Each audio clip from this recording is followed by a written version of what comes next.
ang mahiwagang pakwan. Noon pa man, may mag-asawang magsasaka na sina Mang Lando at Aling Rosa.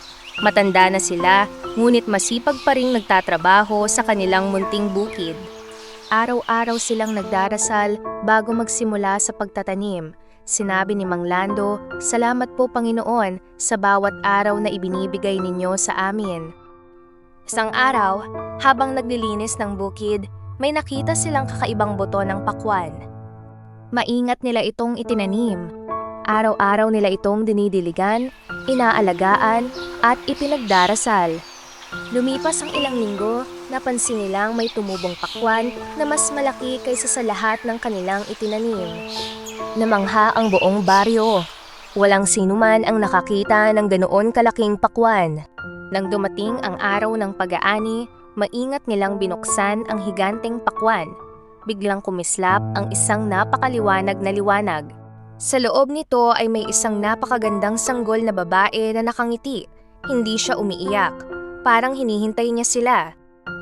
Dahil puno ng tuwa ang kanilang puso, pinangalanan nila ang bata na Yue. Tinanggap nila siya bilang pinakamahalagang regalo ng Diyos. Mula noon, naging mas masaya ang kanilang tahanan. Lumaki si Yue na magalang at mabait. Palagi siyang nagsasabi ng, "Magandang umaga. Salamat po. Pwede po ba?" Minahal siya ng lahat ng kanilang kapitbahay. Tuwing umaga at bago matulog, sabay-sabay silang nagdarasal. Itinuro ni Mang Lando at Aling Rosa na laging magpasalamat sa Diyos. Natutunan ni Yue na ang Diyos ang pinagmumulan ng lahat ng pagpapala. Habang lumalaki, tumutulong si Yue sa pagtatanim. Nagdidilig siya ng mga halaman. Maraming bata ang gustong makipaglaro kay Yue. Kapag may batang nalulungkot, inaaliw niya ito. Kapag may nagugutom, ibinabahagi niya ang kanyang pagkain. Isang araw, may nakita siyang maliit na ibong maya na sugatan. Maingat niya itong inalagaan hanggang gumaling. Pagkaraan ng ilang araw, masayang lumipad muli ang ibon. Isang gabi, dumating ang napakalakas na bagyo. Nasira ang maraming tanim. Nalungkot sina Mang Lando at Aling Rosa.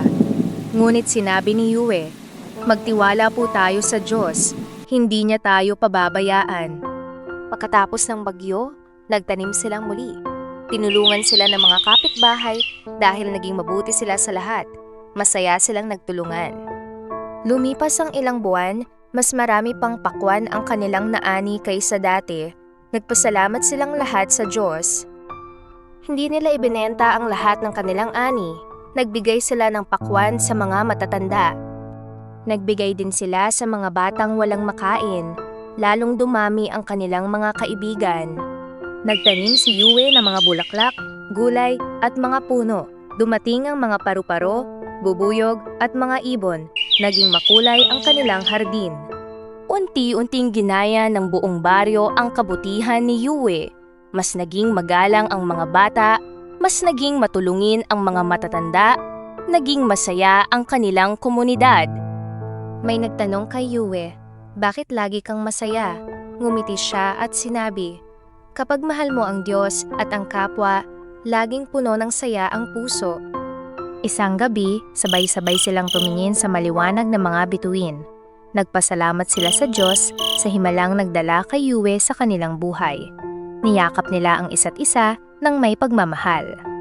Aral ng kwento, ang bawat bata ay mahalaga at regalo ng Diyos. Ang pagmamahal ay higit na mahalaga kaysa anumang kayamanan. Magtiwala at magpasalamat sa Diyos sa lahat ng panahon. Maging mabait, matulungin at mapagmahal sa pamilya at kapwa.